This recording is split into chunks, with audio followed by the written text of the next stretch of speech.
Hello, hello, je suis ravie de vous retrouver pour cette guidance Oracle Astro des Verseaux et Ascendant Verseau pour ce mois d'octobre 2023. La Balance est un signe en harmonie avec le Verseau et l'amas de planètes qui est rentré dans ce signe à partir du 23 octobre est de très bon augure pour vous. Positionné dans votre maison 9, il va mettre l'accent sur toutes les nouvelles opportunités que vous pourriez faire. Vous pourriez avoir aussi envie de partir à l'étranger, de voyager, de changer de région, d'évoluer spirituellement, de reprendre des études, de vous former ou de former les autres.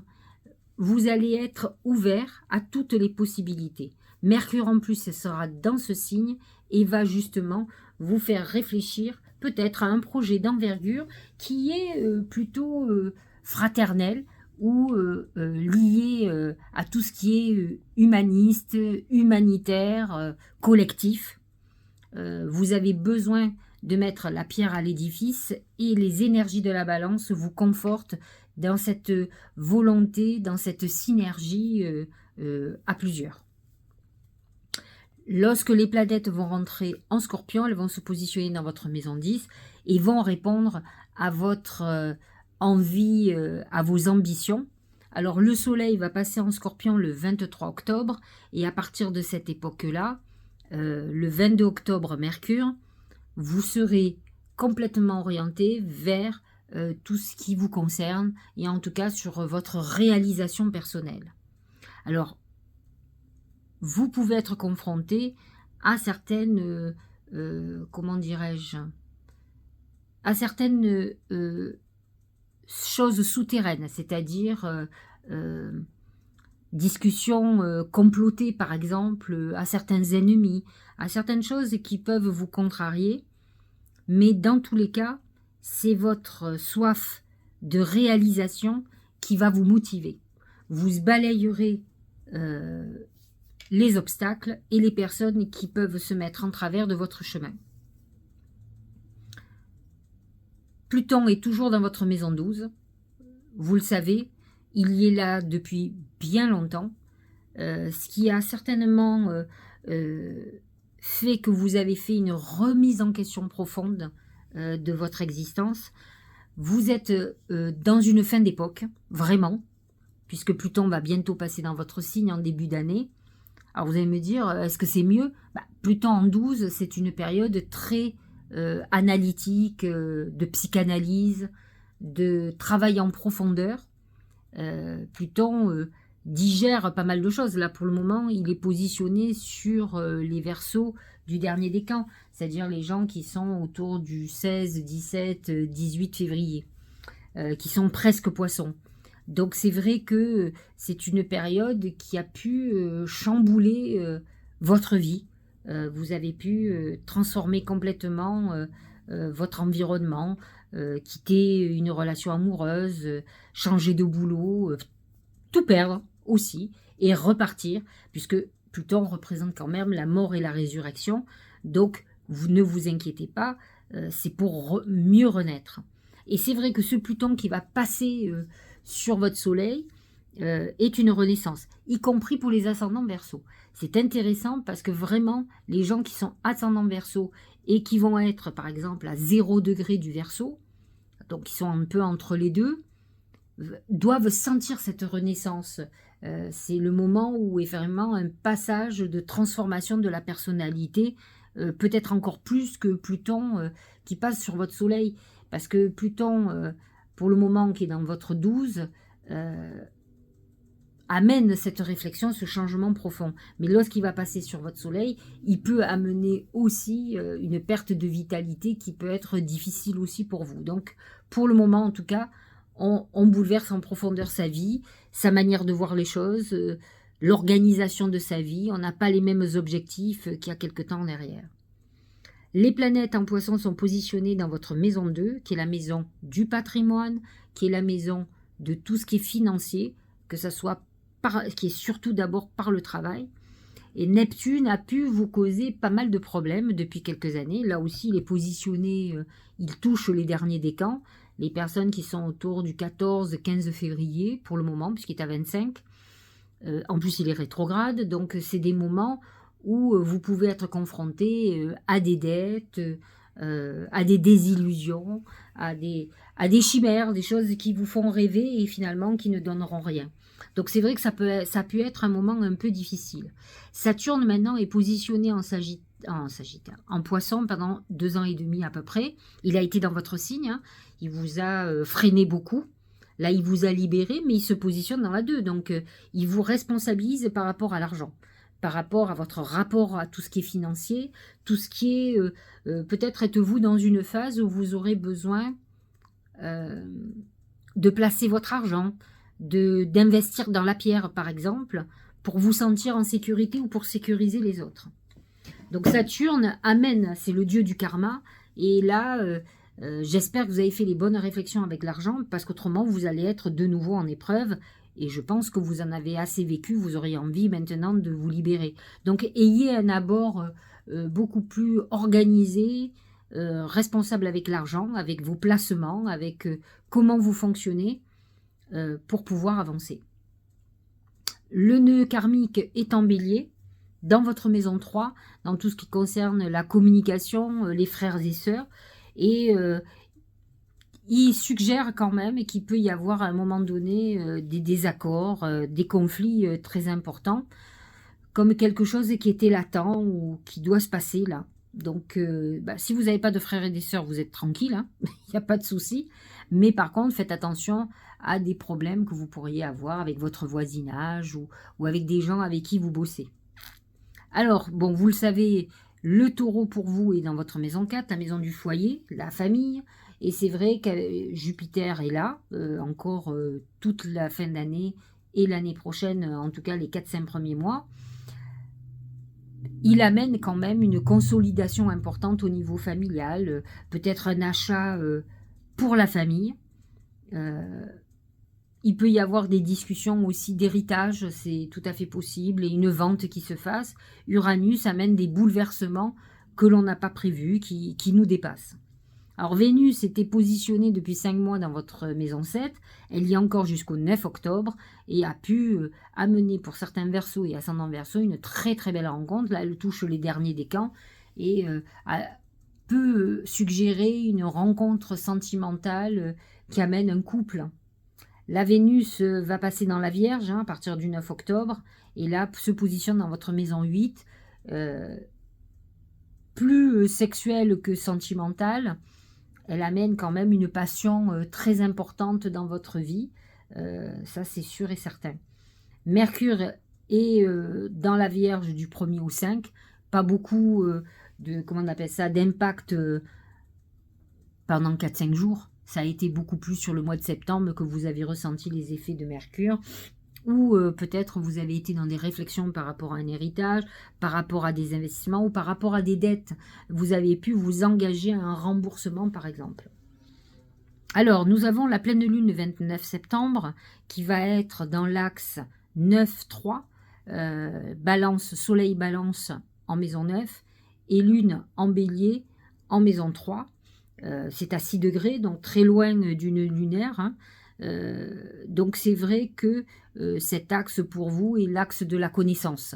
C'est une phase très intéressante pour les gens qui ont un lien avec la communication, avec l'enseignement, avec la formation, avec les voyages, avec la spiritualité. C'est un bon moment d'échange, et en tout cas c'est un bon moment pour faire ses vœux, puisque c'est quand même l'axe où on communique, et c'est vrai que pour faire ses vœux, il faut une bonne connexion avec nos guides, et c'est une bonne configuration pour le faire, donc vous êtes très très bien placé pour ça. D'autant plus que Mercure est en balance, et donc c'est vrai que ça va vous permettre à partir du 5 octobre. Alors Mercure sera en Vierge dans son signe, je dis des bêtises, il sera dans son signe au moment où il y aura la pleine lune, mais par contre Mercure en Vierge vous connecte automatiquement puisque Mercure est dans son signe de prédilection avec le Gémeaux. Donc c'est vrai que la connexion sera très bonne. Nous aurons une nouvelle lune en maison 9 pour vous le 14 octobre qui sera en balance à 21 degrés. Là c'est le bon moment pour faire des vœux, maison 9, maison de spiritualité, donc à vous de faire des vœux à ce moment-là. Une nouvelle lune qui est en harmonie avec votre signe, donc c'est pas tous les jours, il faut en profiter. Une pleine lune scorpion taureau, qui est dans l'axe 10-4, 10 pour le soleil en scorpion et 4 pour la lune en taureau, qui est pas très loin de Jupiter, qui va amplifier ce côté, comment dirais-je, de réorganisation de vie entre votre vie professionnelle, vos ambitions et le foyer, où vous voulez une harmonie. Donc il va falloir, c'est une pleine lune où tout peut se mettre en place justement pour cette harmonie. Voilà pour l'astrologie. On va y revenir certainement et on va commencer à voir ce que dit l'oracle magique du mar de café. Alors, c'est le brouillard, confusion, mensonge. Donc c'est vrai que c'est ce que j'ai vu quand je vous ai parlé de Neptune, qui pouvait amener certaines problématiques au niveau de tout ce qui est financier, au niveau du patrimoine. Donc Neptune qui est ce brouillard. Ça peut être aussi ce Pluton en maison 12 qui va faire ressurgir peut-être des trahisons, des choses du passé qui peuvent vous perturber. Lorsque vous avez le brouillard, ce sont des moments où on ne sait pas vraiment où on va aller. Ça peut être des moments où ça avance pas assez vite pour vous, où vous ne voyez pas se profiler les choses que vous espérez, qui mettent du temps. Mais ça ne veut pas dire qu'elles ne vont pas arriver. C'est vous qui êtes dans un état de confusion. Mais bon, avec des planètes en balance, en tout cas au moins jusqu'au 23 octobre, comme le Soleil, vous êtes quand même dans une période plutôt d'ouverture de perspectives. Que vous ayez des nouvelles perspectives ou des nouvelles opportunités, c'est une chose, mais ça veut pas dire que vous pourriez avoir un passage justement d'incertitude. Vous pouvez avoir quelque chose qui se met en route, qui était improbable, qui n'était pas prévu, mais qui à un moment donné n'avance pas à la vitesse que vous voudriez qu'elle avance. Ça ne veut pas dire, encore une fois, que ça ne va pas se concrétiser, d'autant plus que le soleil ensuite rentre dans votre maison 10, qui va illuminer vos ambitions, et donc certainement quelque chose qui va vous propulser, c'est le sommet, hein. Donc c'est vous qui êtes juste un peu pressé. Alors c'est vrai que ça peut vous mettre dans une phase de confusion, parce que vous n'avez pas de nouvelles, ou ça ne bouge pas, donc vous vous dites, ça n'arrivera pas. Professionnel et argent. C'est la grenouille. C'est une transformation. Alors, transformation, c'est bien ou c'est pas bien. Si vous avez beaucoup d'argent aujourd'hui, attention, transformation peut dire que vous aurez peut-être plus le même rythme de vie, plus le même niveau social et financier. Maintenant, si vous êtes dans une période d'instabilité, où c'est compliqué, la transformation peut annoncer justement une stabilité et peut-être quelque chose financier qui soit très important. Alors, attention, une transformation financière peut être en corrélation avec une tristesse, un deuil, par exemple, donc qui amène un héritage qui certes est quelque chose de très positif, qui a été déclenché par quelque chose de négatif. Au niveau amoureux, c'est la bougie. La bougie représente la prière, la protection. Donc c'est un moment important. Vénus en maison 7 est plutôt pas mal pour vous. Pas de planète en 5, mais cette Vénus en maison 7 peut amener la réalisation d'un vœu très, très important au niveau de l'amour. Faites attention parce que la bougie, c'est la fragilité aussi. Vous pouvez être dans une histoire importante, mais fragile, qui peut, par exemple, casser, reprendre, où vous avez l'espoir que ça fonctionne, mais ça ne veut pas dire que ça fonctionnera. À terme, ça peut fonctionner pour le moment, mais c'est fragile. Au niveau santé, c'est le masculin. Le masculin représente l'homme et les énergies masculines. Alors, au niveau santé, vous pouvez être inquiet pour un homme, un père, un grand-père, un frère, un mari, un enfant qui est adulte, c'est selon l'âge que vous avez. Mais c'est aussi une problématique dans les énergies masculines. Les énergies masculines sont souvent les muscles, tout ce qui est lié à la force. Donc vous pouvez vous faire mal en faisant du sport, par exemple. Ça peut être Pour les hommes, des problèmes d'hommes, c'est-à-dire la prostate, des problèmes comme ça, ou tout ce que je vous ai dit, tout ce qui est musculaire, qui vous permet d'avoir de la force. Donc, ça peut être un des soucis que vous pourriez avoir ce mois-ci. Nous allons parler du Tao maintenant. C'est le réceptif. Alors, qu'est-ce que ça nous dit le réceptif? Principe passif, dévouement, patience. Alors, patience, pour un Verseau, ça n'existe pas. Soutien, obéissance, là, ça aussi. Le Verseau est un être libre, libre pensant, libre agissant, qui n'est pas obéissant, ça c'est sûr. Réceptivité, intuition, ça on est d'accord. Donc, il faut que vous arriviez à sortir, par exemple, de la confusion pour vous reconnecter à votre intuition. Et c'est ça qui va vous amener à avancer. En fait, j'ai l'impression que certains Verseaux ou ascendants Verseaux sont dans une période de latente de succès très important, de réussite forte. Et que pour le moment, ils ne vont rien venir. En tout cas, pas comme ils avaient imaginé, pas à la vitesse qu'ils avaient imaginé, ou peut-être pas ce qu'ils avaient imaginé. Mais n'empêche que je pense, et que j'en suis sûre, que vous êtes guidé dans une période clé, que peut-être vous avez eu un passage où vous avez dû avoir des épreuves pour que vous arriviez à, comment dirais-je, à aborder de façon différente le succès, pour pas que vous preniez la tête, pour pas que vous oubliez votre spiritualité. Peut-être l'aviez-vous oublié à un moment donné, et l'univers vous a repris à l'ordre. Donc là, aujourd'hui, peut-être êtes-vous fin prête, à avoir ce succès, à avoir la réussite à la hauteur de vos ambitions. Donc, c'est ce que je capte, c'est ce que je ressens. Donc, soyez intuitif, un tout petit peu patient, vous êtes sur la voie de la réussite. Mais la voie de la réussite, ça peut être dans une semaine, dans un mois, dans 2-3 mois. Mais vous y êtes. Vous êtes à la porte du succès, de ce que vous espérez. La cohérence. Dès que votre comportement et vos paroles sont en accord avec vos valeurs profondes, l'énergie circule librement. Être en accord avec soi, c'est très important. Alors, le Verseau n'est pas obligatoire. L'ascendant Verseau, c'est pareil. C'est pas un signe particulièrement hypocrite. Il ne fait pas partie des signes sournois, ils sont plutôt assez clairs à ce niveau-là. Mais si les oracles le disent, c'est qu'il faut que vous soyez en accord avec ce que vous pensez. Si vous n'aimez pas les gens, soyez en accord avec ça. Il faut que vous fassiez pas les choses pour un intérêt quelconque. Faites-le parce que vous le ressentez ou parce que vous aimez les gens.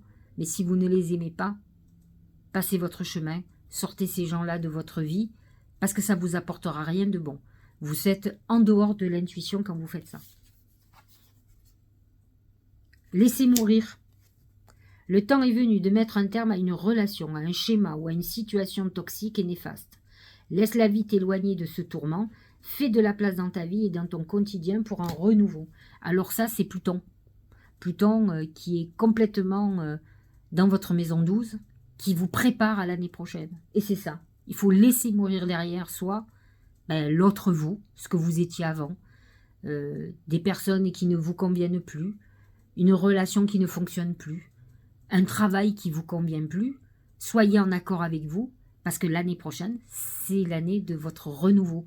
Et en plus, Jupiter va rentrer en Gémeaux l'année prochaine, qui est un signe ami pour vous et qui sera positionné dans votre maison 5, qui est la maison de la chance. Donc, une année 2024 en perspective assez extraordinaire. Mais pour ça, il faut d'abord faire cette transformation. Laisser derrière vous ce qui est négatif, ce qui est néfaste pour vous. Ne pas emporter ça avec vous.